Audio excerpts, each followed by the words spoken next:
Agora, havia uma dúvida. Se é extraterrestre, poderia ser um meteorito, porque meteoritos são extraterrestres, Sim. porque vem de fora. E aí eu mandei analisar em 2 especialistas, isso aqui é um dos laudos, em que eles afirmam que não é, atesto que não se trata de amostras de meteoritos metálicos sideritos, pois os tais chegam a ter no máximo 26% de magnésio combinado com outros elementos. Jamais teria 99 ponto alguma coisa. Sim. Então meteorito também não era.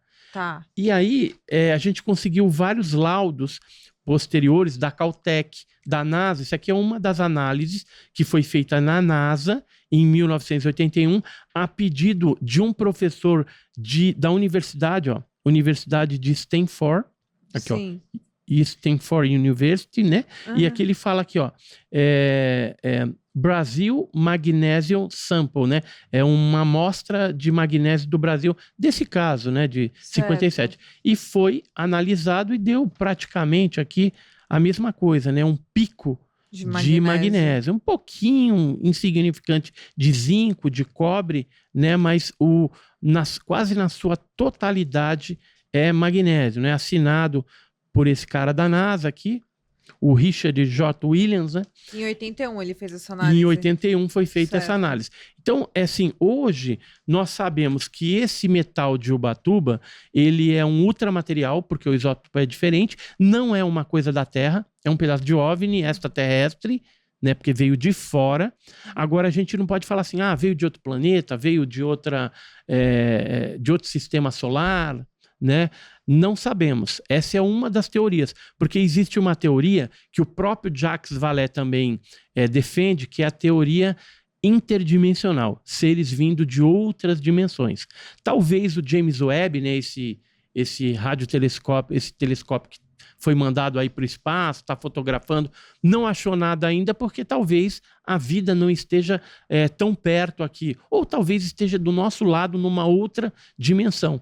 E aí eles já encontraram uma forma de adentrar, vez ou outra, aqui no nosso planeta e fazer esses tipos de experiências, né? Genéticas, ou coletando materiais, ou a nossa flora, a nossa fauna. Sim. Então é isso que a gente tem percebido. Nossa, mas você acredita nessa questão de tridimensional, de ter várias dimensões e eles vivem aqui do nosso lado e a gente só não está vendo porque eles estão em outra dimensão? Você acredita nisso? Acredito, assim, mais forte nessa teoria e na extraterrestre, porque existem outras também, né, de origem desse fenômeno. Certo. E a interdimensional, ela explica mais esse fenômeno ufológico por conta das características de como ele se apresenta, que às vezes ele aparece do nada e some, como se estivesse entrando em portais, né? Então deve ter alguma forma para sair daqui da nossa dimensão e entrar na outra. E esse fenômeno luminoso, que muitas vezes é constatado, pode, de repente, nos indicar esse tipo de teoria, né? Sim. Da interdimensional. O que seria interdimensional? É como se você imaginasse uma cebola que ela tem várias camadas. Então a Terra a nossa civilização está numa determinada camada e eles estão em outra camada. Só que eles conseguiram achar um atalho, seja lá o buraco de minhoca, né? Seja alguma outra coisa, portal, a gente não sabe qual que é a tecnologia envolvida nisso, mas que eles estão vindo de algum lugar para cá, estão. Agora, se a gente não pensar em outra dimensão, em extraterrestre, que seria uma coisa bem longínqua, existe uma outra teoria que seria que eles vêm de bases instaladas na própria Terra. Aonde estariam essas bases? Nos oceanos, né? Agora, recentemente teve uma audiência pública nos Estados Unidos e o Galladay, que é um almirante da reserva da Marinha norte-americana, ele veio denunciar que o governo está escondendo e tal, e ele falou muito de OSNI, que seriam objetos submarinos não identificados. Se a gente imaginar que 3/4 do planeta é água, sim, e que existem regiões abissais que a gente não conseguiu chegar nem com o maquinário lá, Sim. Seria o lugar ideal para você esconder uma base submarina. Então, por exemplo, você já assistiu o filme Segredo do Abismo, né? Não sei se já viu esse filme. Não.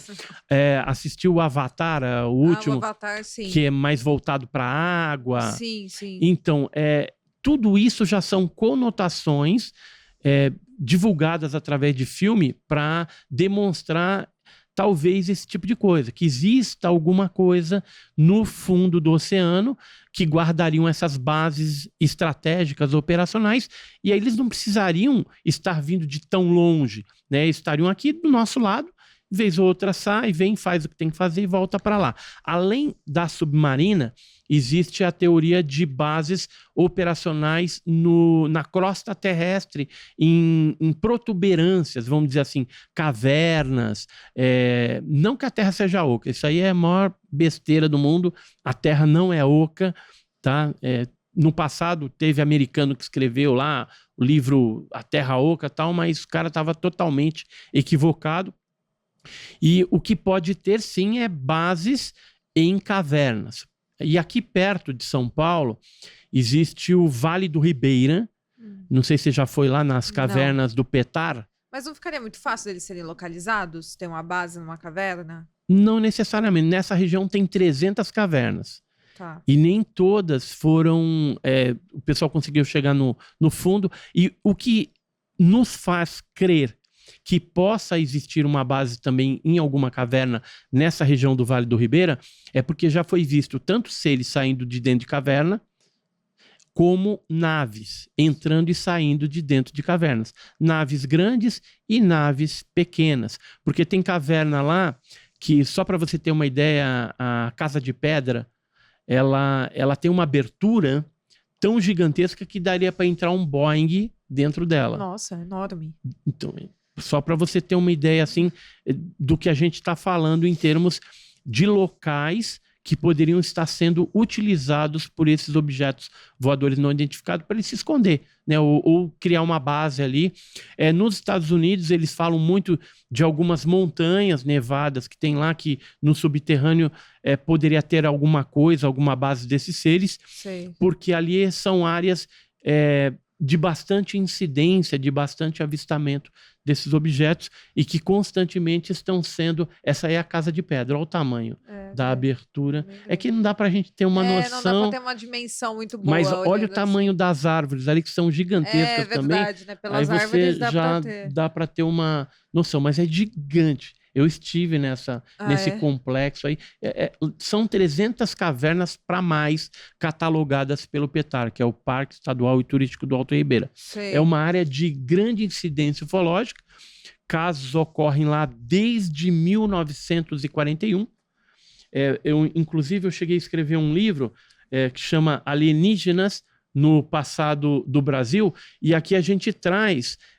um caso que ocorreu lá em Iporanga, nessa região, com esse senhor, que era o senhor Nadier Jorge da Mota, e ele foi, inclusive, curado de uma leucemia que ele tinha na época, quando era criança, e ele passou a ler a Bíblia, né, que os pais deles eram muito religiosos, tal. Ele passou a ler a Bíblia sem nunca ter frequentado a escola, depois que teve contato com seres lá na região de Iporanga.